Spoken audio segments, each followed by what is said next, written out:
തെളിച്ചമേകാൻ പൊൻപുലർക്കാലം വെളിച്ചമാകുമ്പോ നുറുങ്ങുവെട്ടം പക്ഷിപരാഗം തെളിച്ചു കാട്ടുമ്പോ വരുന്നു ദൈവം മനസ്സിനുള്ളിൽ തിളക്കമേകിടാൻ തരുന്നു ധ്യാന പ്രകാശമാർക്കും വിളക്ക് വയ്ക്കുമ്പോൾ നുറുങ്ങുവെട്ടം ഇറങ്ങിടട്ടെ ഹൃദന്തമെല്ലാം യുഗപ്രകാശത്താൽ മറഞ്ഞിടട്ടെ മാനാന്ധകാരം യുഗപ്രസാദത്താൽ നുറുങ്ങുവെട്ടം.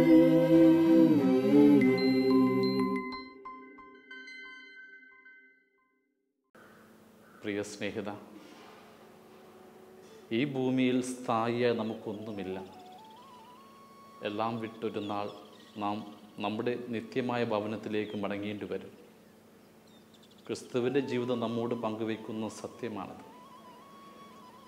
അവൻ ഈ ഭൂമിയിലേക്ക് കടന്നു വന്നപ്പോൾ പിറന്നത് കാലിത്തൊഴുത്തിലാണ്. സത്തത്തിൽ പോലും ഇടം കിട്ടിയില്ല. ഉടനെ തന്നെ അവന് ഈജിപ്തിലേക്ക് പലായനം ചെയ്യേണ്ടി വന്നു. 30 വർഷത്തെ അജ്ഞാത ജീവിതത്തിന് ശേഷവും അവൻ്റെ ജീവിതം സഞ്ചാരം മാത്രമായിരുന്നു. കിടന്നുറങ്ങാൻ ഒരിടം കിട്ടാതെ വഞ്ചിയുടെ അമരത്ത അവൻ കിടന്നുറങ്ങിയത്. വിശന്നപ്പോൾ അവന് ഫലം കിട്ടിയത് ഒരു അത്തിവൃക്ഷത്തിൻ്റെ ചുവട്ടിലേക്ക് കടന്നു വന്നപ്പോഴാണ്. ദാഹിച്ചപ്പോൾ ഏതോ സിക്കാർ കിണറ്റിൻ അവൻ കരനീട്ടി നിന്നത്.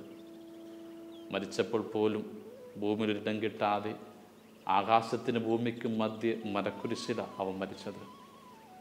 ക്രിസ്തു പറയുന്നൊരു സത്യമാണ്, ഈ ഭൂമിയിൽ നമുക്കൊരിടമില്ല.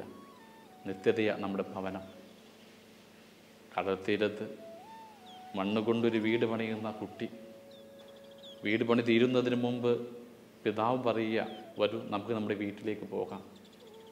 അപ്പോൾ ആ കുഞ്ഞ് പറഞ്ഞു, എൻ്റെ വീട് പണി പൂർത്തിയായിട്ടില്ല. അപ്പോൾ പിതാവ് പറഞ്ഞു, മകനെ, ഇതല്ല നിൻ്റെ വീട്. നമ്മുടെ വീട് നമുക്കായി കാത്തിരിപ്പുണ്ട്. നിൻ്റെ അമ്മയും പ്രിയപ്പെട്ടവരുമൊക്കെ അവർ നിനക്ക് വേണ്ടി കാത്തിരിക്കുക. വാ, നമുക്ക് പോകാം. സമയമായെന്നറിഞ്ഞപ്പോൾ ആ കുഞ്ഞ് താൻ പണിതുകൊണ്ടിരുന്ന വൻവീട് തകർത്ത് ആ പിതാവിൻ്റെ കരം പിടിച്ച് സ്വന്തം വീട്ടിലേക്ക് പോയതുപോലെ ഒരു നാൾ നാം കെട്ടിപ്പൊക്കുന്ന ഈ മൺവീടുകളും സ്വപ്നവുമൊക്കെ ഉപേക്ഷിച്ച് ദൈവപിതാവിൻ്റെ കരം പിടിച്ച് പോകേണ്ടതുണ്ട്. ആ തിരിച്ചറിവിൻ്റെ വെട്ടം നമുക്കെന്നും വേണം. അതുകൊണ്ട് തന്നെ ഈ ലോകത്തിൻ്റെ അംഗീകാരങ്ങൾക്കപ്പുറത്ത്, സ്തുതിവാക്കുകൾക്കപ്പുറത്ത് ജീവിതത്തെ നാം ക്രമപ്പെടുത്തണം.